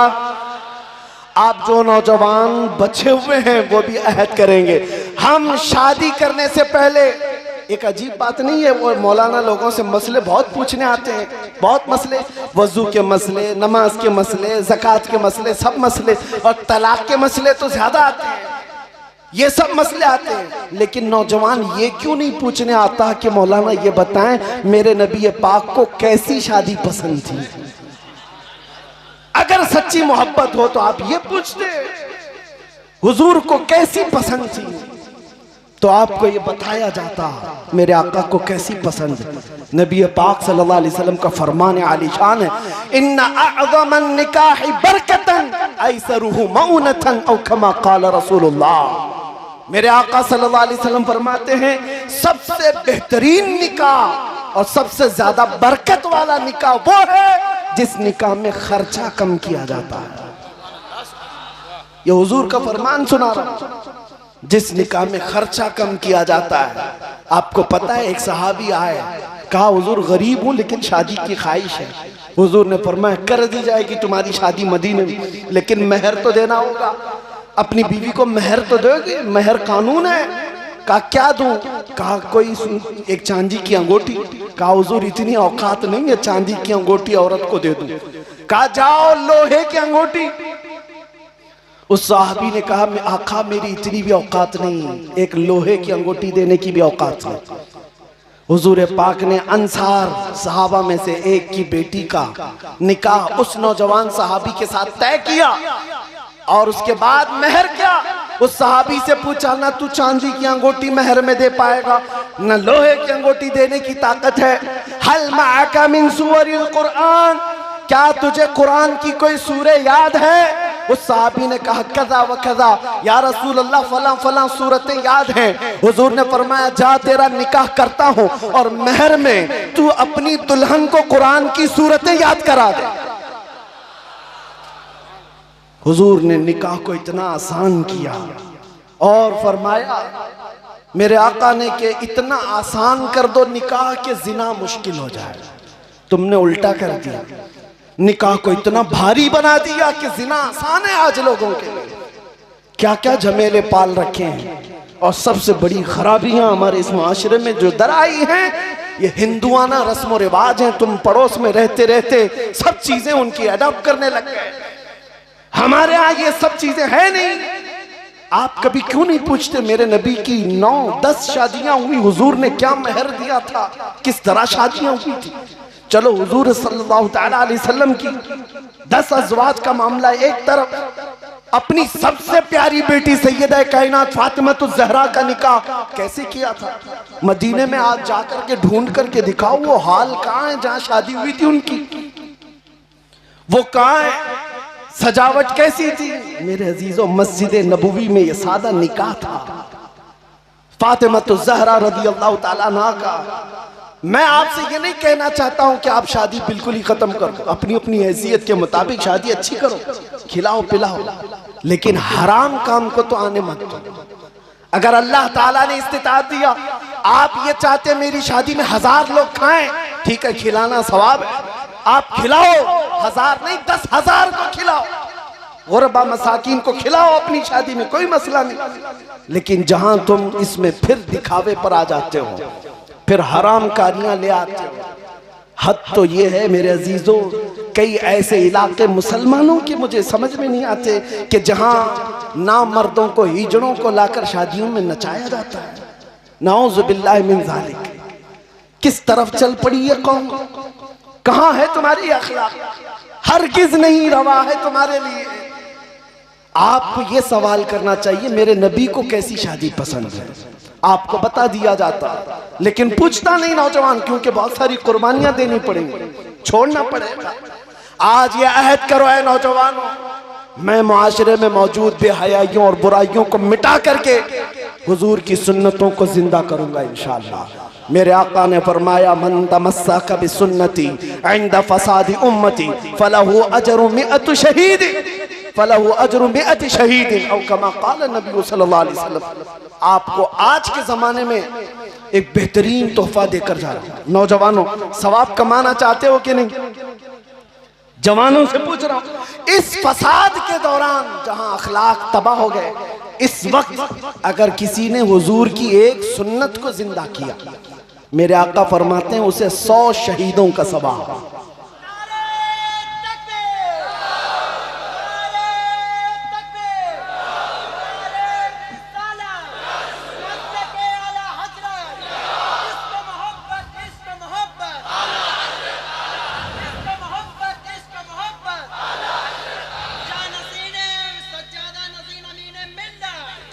अजीजा ने गिरामी,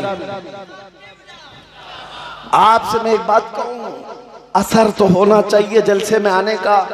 साल भर नहीं गुजरा होगा, शहर जबलपुर, मैं उसको शहर इश्क व मोहब्बत कहता हूं, आला हज़रत रज़ियल्लाहु तआला अन्हु का सफर किया हुआ शहर है। जलसे में हाजिर था, यही खराबियों पर गुफ्तगू की। रबीउल अव्वल शरीफ का महीना था। मैंने नौजवानों से पूछा, इस रबीउल अव्वल शरीफ के महीने में अपने नबी को क्या तोहफा देना चाहते हो? जाहिर सी बात है, जुलूस में बहुत कुछ सजाते हो, सब अपनी जगह पर, अपने अखलाक से कोई तो हुजूर को तोहफा दोगे। 12 नौजवान खड़े हैं, कहा हम यहाँ ऐलानन ये कहते हैं, सबके सामने अहद करते हैं, हलफ उठाते हैं, शादीशुदा नहीं है, हम शादी करेंगे बगैर किसी जहेज के और सुन्नत रसूल के मुताबिक। मेरे अजीजों, ये कोई बड़ी कुर्बानी की बात नहीं है। अल्लाह ने तुम्हें मर्द बनाया है, भिखारी नहीं बनाया। मर्द बनाया, दोनों हाथ दिए हैं, कमाओ और खिलाओ अपनी बीवी को। एक लुकमा खिलाना सदके का सवाब है। और ये मांगने का रिवाज, इसी इलाके से एक फोन हमें आया था कि शादी है बहन की और उसमें हमारे जीजा को जो है बाइक देना है, उसके लिए कुछ ताउन होगा। ताउन के लिए वो चंदा मांग रहे हैं, बाइक देना है। हमने कहा हम ऐसा ताउन नहीं करते, बाइक देने के लिए, कार देने के लिए, बल्कि आपके लिए हम ताउन ये करेंगे, ऐसी शादी ही ना करो जहां कोई भिखारी आपकी बहन के सदके में बाइक मांग रहा हो। हम इस चीज के कायल नहीं है। मैं उन लोगों से कहता हूं जो ससुराल से मांगते हैं, लाख रुपया चाहिए, 2 लाख रुपया चाहिए, कार चाहिए, बाइक चाहिए। मर्द हो मेरे अजीजों, मर्द हो, और तुम उस औरत से मांग रहे हो जो तुम्हारी जिंदगी भर के लिए, तुम्हारे औलाद का और तुम्हारे घर बार की अमानत संभालने आ रही है, फिर भी उसके बाप से मांग रहे हो। मांगने का शौक है तो एक कटोरी लो और मस्जिद के बाहर बैठ जाओ, लोग सिक्के डालेंगे, उससे ज्यादा तुम्हारे कटोरी में आ जाएंगे। और अगर मांगना नहीं है तो आपको अल्लाह ने ताकत दिया है, जिल्लत के साथ अपने ससुरालों से मांग करके नहीं, अपने हाथों की कमाई खिला करके सदके का सवाब हासिल करो। आप इस चीज में आगे बढ़ो, इसलिए कि अल्लाह ताला ने कुरान में फरमाया, अर्रिजालु कव्वामूना अलन्निसा, मर्दों को अल्लाह ने हाकिम बनाया है औरतों पर। बात बहुत हो गई, बहुत सारी चीज़ें हो गई। आखिर में मैं बात सिर्फ इतनी कहूँगा, ये सब चीज़ें जो दर आई हैं सिर्फ वाहिद वजह ये है, उनके जो हम गुलाम थे, खल्क के पेशवा रहे, उनसे फिरे जहाँ फिरा, फिर आई कमी वक़ार में। हमारी इज्जत में, हमारे वक़ार में जो कमी आई है, सिर्फ बात इतनी है कि हमने नबी पाक सल्लल्लाहु ताला अलैहि वसल्लम की तरफ से मुंह फेर लिया है और फिर आज अलग अलग शिकायतें करते हैं। दीन पर हमले हैं, इस्लाम पर हमले हैं, कुरान पर हमले हैं, कुरान को जलाया जा रहा है। मैं तुमसे पूछता हूँ, तुमने कितने साल हो गए कुरान को उठाया नहीं है? तुमने कितने दिन हो गए कुरान का एक रुकू पढ़ा नहीं है? तो फिर जब तुम कुरान को छूते भी नहीं, पढ़ते भी नहीं, तो उसकी हिमायत में क्यों आ रहे हो? ये दुनिया की कौमें पूछ रही हैं आज हमसे, मस्जिदें बचाने की तुम्हें फिक्र बहुत है। जब एक दरिंदा नाचते हुए उसके मीनार पर भगवा झंडा लहराता है, तुम्हारा कलेजा तो मुंह को आता है, लेकिन जब फजर के वक्त पूरी मस्जिद वीरान होती है, तुम तो बिस्तर गर्म कर रहे होते हो। तुम्हें मस्जिदों का ख्याल क्यों नहीं आता? तुम्हें पता है ये मस्जिदें क़यामत के दिन अल्लाह की बारगाह में शिकायत करेंगी, मौला इस कौम वालों ने मुझे बना तो लिया था लेकिन भूखा और प्यासा रखते थे। उससे पूछा जाएगा तू भूखी और प्यासी कैसी होती? वो कहती है जब अजान होती थी मुझे भूख लगती, अगर ये आ जाते तो मेरी भूख मिट जाती, मगर इन्होंने सफों को कभी भरा नहीं है, मुझे भूखा ही रखा, मुझे प्यासा ही रखा। ऐ मस्जिदों की हिफाजत के अलंबरदार, कुरान को बचाने की बात करने वालों, इस्लाम जिंदाबाद कहने वालों, मैं आपसे कहता हूं, मैं कोस नहीं रहा हूं आपको, मैं गाली नहीं दे रहा हूं आपको, बात सिर्फ दर्द की ये कह रहा हूं। दर्द से कुरान अगर हमने न भुलाया होता, ये जमाने ने जमाना न दिखाया होता, वो जमाने में मुअज़्ज़ज़ थे मुसलमान होकर, आज हम खार हैं तारीके कुरान होकर, आज हम खार हैं तारीके कुरान होकर। कुरान को छोड़कर जलील हुए, मुस्तफ़ा को छोड़कर जलील हुए। इसलिए अहद करो, उठो वो गर न हश्र न होगा फिर कभी, दौड़ो के जमाना चाल अपनी चल गया। इसीलिए आला हजरत का ये शेर हमारी तकरीर का खुलासा है, हमारी तकरीर का लुब्बे लुबाब है। इसका पूरा का पूरा कच्चा चट्टा जिसको कहें वो इस शेर में है। मेरे आला हजरत फरमाते हैं, फिर के गली गली तबाह ठोकरे सबकी खाई क्यों, फिर के गली गली तबाह ठोकरे सबकी खाई क्यों, दिल को जो अक्ल दे खुदा तेरी गली से जाए क्यों। बस उस मुस्तफा की गली को अपना लो, इज्जत ही तुम्हारे साथ।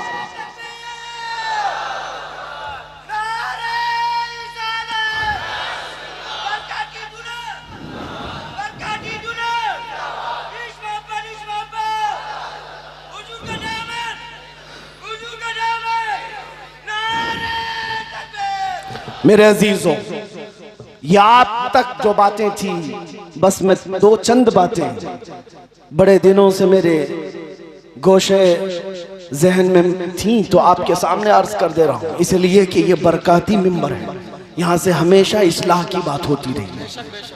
और अगर हुजूर अमीन मिल्लत अदाम अल्लाह फयूज़ुहु ताईद रही तो इसमें असर भी पैदा होगा इंशाअल्लाह। उलमाए किराम, हमारे इख्तिलाफात बहुत हैं, बहुत सारे इख्तिलाफात हर ज़माने में रहे, और मेरे आका के फरमान के मुताबिक उम्मत का उलमा का इख्तिलाफ उम्मत के लिए रहमत है। लेकिन इस इख्तिलाफ की दो किस्में, मज़मूम और महमूद। इख्तिलाफ मज़मूम वो है जिसमें गाली गलोच होने लग जाए, ये मौलवी की वो पैजामा पकड़ कर खींचे, वो इसकी खींचे, और दोनों एक दूसरे के खानदानों पर ताने कसने लग जाए, ये मज़मूम है। इख्तिलाफ महमूद क्या है? किसी दलील पर आपका इत्तेफाक नहीं, आपको इख्तिलाफ करने का हक है लेकिन गाली देने का हक नहीं। आप एक दूसरे के दामन को खींच करके उसको जलील ना करो। मैं एक मिसाल आपको बता दूं, इमाम शाफई रहमतुल्लाह तआला अलैह बहुत बड़े उस्ताद हैं, इनके शागिर्द इमाम अबू मूसा अल-माज़नी। उस्ताद और शागिर्द में एक मसले में इख्तिलाफ हो गया। पढ़ाने के वक्त इमाम शाफई एक मसले के जवाज के कायल हैं और शायद शागिर्द कह रहे नहीं ये जायज नहीं है, आपकी दलील से मुझे इत्तेफाक नहीं। इमाम शाफई ने कहा ठीक है, अगर तुम्हें इत्तेफाक नहीं है तो छोड़ो। फिर शागिर्द उठकर चले गए, उस्ताद की दरसगाह भी छोड़ दिया। इमाम अबू मूसा माज़नी, सुनिए, एक दिन, 2 दिन, 3 दिन गुजर गए, वो आए ही नहीं इमाम शाफई के पास, छोड़ दिया उन्होंने। इख्तिलाफ हुआ उस्ताद का शागिर्द का। एक दिन इमाम शाफई रहमतुल्लाह ताला अलैह बाजार से गुजर रहे थे, देखा बाजार में इमाम अबू मूसा खड़े थे शागिर्द। इमाम शाफई पीछे से जाकर उनके कंधे पर हाथ रखते, उन्होंने पलट करके देखा इमाम शाफई हैं। कहा हुजूर यहाँ कैसे? इमाम शाफई ने हाथ में हाथ लिया और कहा अबू मूसा, तेरा और मेरा इख्तिलाफ उस मसले में है, रसूलुल्लाह के गुलाम होने में तो कोई इख्तिलाफ नहीं। मैं भी उस रसूल का गुलाम हूं जिस रसूल का तू गुलाम है, इसमें तो हमारा कोई इख्तिलाफ नहीं। ये हमारे बड़ों के इख्तिलाफ थे कि मसले में अगर इख्तिलाफ हो भी जाए, वो असल को देखते थे कि हमारी जड़ तो रसूलुल्लाह ही है। दूसरी चीज मैं आपको बताऊं, इमाम अहमद बिन हम्बल, ये उलमा के सिलसिले में बात चल रही है, इस्लाह मुआशरा का ये बहुत बड़ा पिल्लर है। यहाँ से अगर खराबियां खत्म हो जाएं, क्योंकि मेरे आका ने फरमाया मेरी उम्मत के 2 पहिए हैं, 2 जमातें अगर सही हो गई तो मेरी पूरी उम्मत सही हो जाएगी। साहबा ने पूछा वो 2 जमातें कौन सी हैं? फरमाया एक उलमा की, एक उमरा की, अमीरों की। ये 2 अगर सही हो गए तो उम्मत सही हो जाएगी, और ये 2 बिगड़ गए तो पूरी उम्मत बिगड़ जाएगी। जरूरत है इस्लाह मुआशरा में यहाँ की भी इस्लाह की। उलमा इमाम अहमद बिन हम्बल और उनके ज़माने के बड़े मुहद्दिस हैं शेख अली मदीनी, इमाम बुखारी के उस्ताद हैं।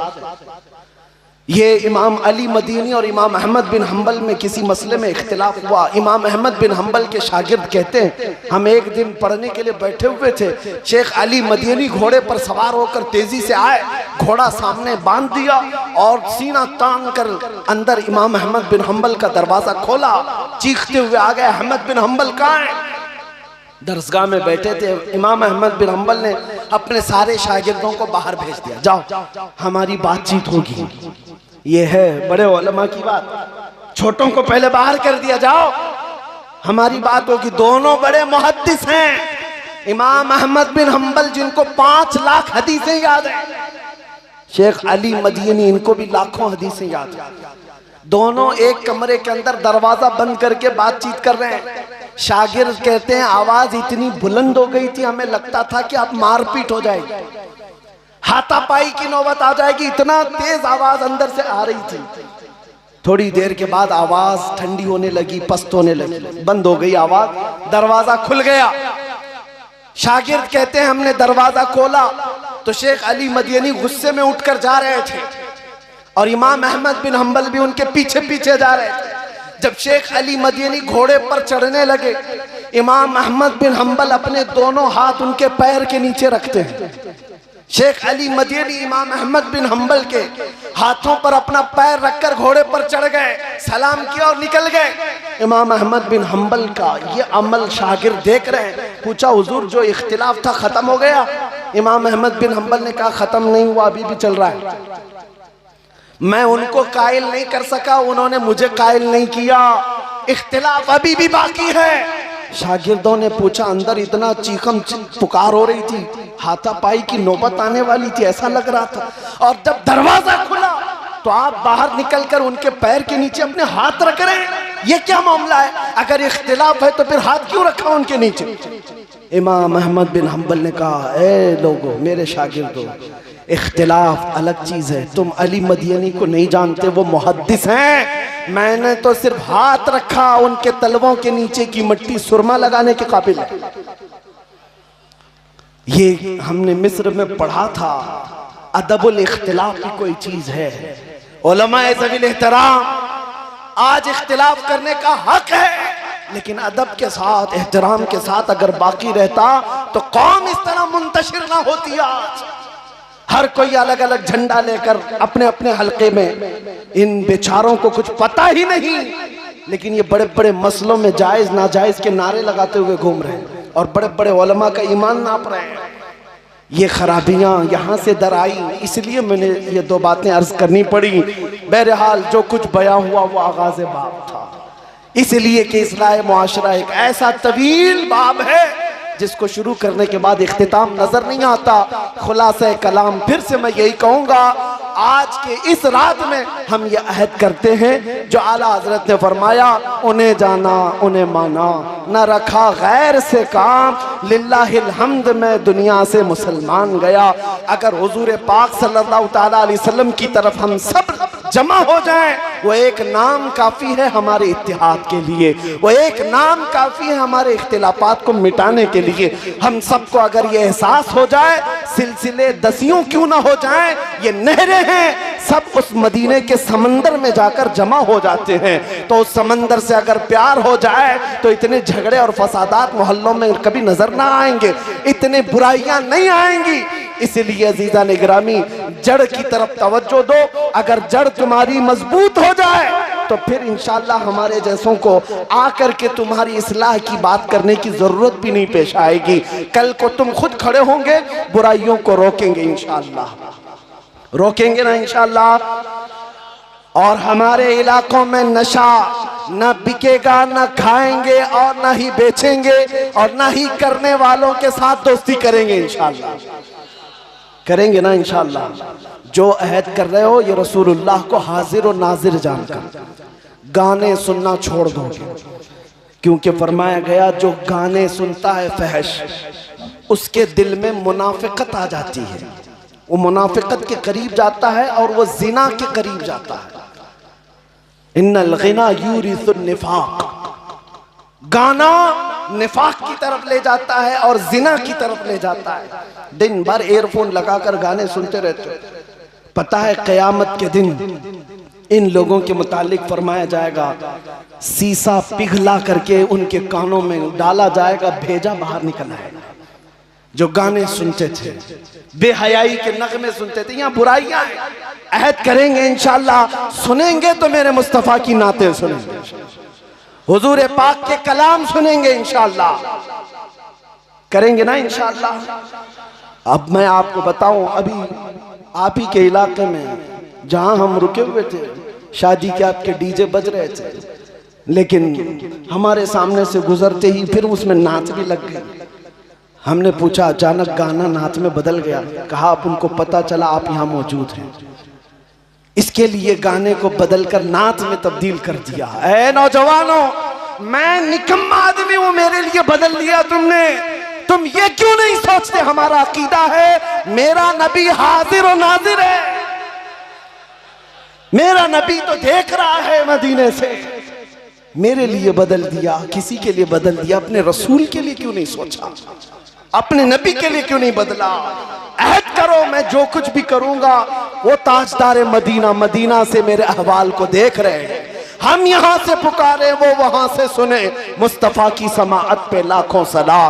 और जो हुजूर के नगमे सुनता सुनता इस दुनिया से गया, उसके लिए बशारत की आखिरी हदीस सुना करके जा रहा हूँ। जन्नती जन्नत में पहुंच जाएंगे, और जब जन्नत में महफिल सजेगी, अल्लाह रब्बुल इज्जत इन लोगों को बुलाएगा जो यहाँ अपने कानों से उसके रसूल की नाते सुनते या कलामे खुदा सुनते और हमदे इलाही सुनते, उनको बुलाया जाएगा और फिर कहा जाएगा तुम बहुत खुश होते थे जब अल्लाह रसूल के कलाम सुनते। वो कहेंगे हाँ, यहाँ भी सुनना चाहोगे? रब ताला फरमाएगा, बंदे कहेंगे हाँ मौला हम यहाँ भी सुनना चाहेंगे। अल्लाह ताला हूराने जन्नत को बुलाएगा, ऐ जन्नत की हूरो अपनी सुरीली आवाज में मेरी हमद सुनाओ, मेरे हबीब की जिक्र सुनाओ। ये जन्नती हूराने जन्नत से सुन रहे होंगे और नगमात में मस्त हो रहे होंगे, और ऐसे मस्त हो चुके होंगे कि 100 साल गुजर जाएंगे और हूराने जन्नत अपना कलाम बंद कर देंगी। फिर रब ताला फरमाएगा सैराब हो गए जन्नती। लोग कहेंगे मौला और सुनाया जाए तो अच्छा होता, और सुनाया जाए तो अच्छा होता। रब ताला फरमाता है अपने नबियों में से एक नबी दाऊद अलैहिस्सलाम, जिनका कलाम मशहूर है, जब हजरत दाऊद अलैहिस्सलाम पढ़ते थे तो पहाड़ भी हिलते थे, परिंदे हवा में रुक जाते थे। दाऊद अलैहिस्सलाम का लहन मशहूर है। तो अल्लाह ताला फरमाएगा ऐ मेरे नबी दाऊद, आप आइए इन कानों को मेरे नगमे सुनाओ जो दुनिया में बेहयाई से अपने कानों को बचाते थे। दाऊद अलैहिस्सलाम रब ताला की हम्द सुना रहे होंगे और सुना रहे होंगे, जन्नती सुनते जाएंगे, मस्त हो चुके होंगे, 100 साल गुजर जाएंगे, दाऊद अलैहिस्सलाम रुक जाएंगे, रब ताला फरमाएगा सैराब हो गए, खत्म हो गया। जन्नती कहेंगे और सुनाया जाए तो अच्छा होगा, और सुनाया जाए तो अच्छा होगा। सुनो जन्नतियों, तुम्हारे लिए बशारत है, जिन्होंने इस जिंदगी में गाने नहीं सुने या तर्क कर दिया उनके लिए है। रब फरमाता है 100 साल तुमने हुराने जन्नत से सुन लिया, 100 साल तुमने दाऊद अलैहिस्सलाम से सुन लिया। ऐ फरिश्तों, हिजाबात हटाओ, मैं खुद सुनाऊंगा और ये खुद सुने। रब ताला फिर सुनाएगा और बंदे उसके सुन रहे होंगे।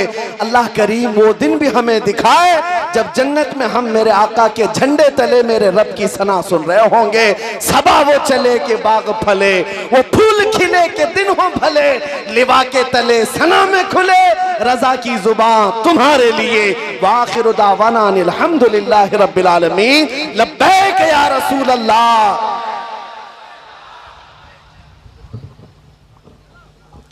अल्हम्दुलिल्लाह।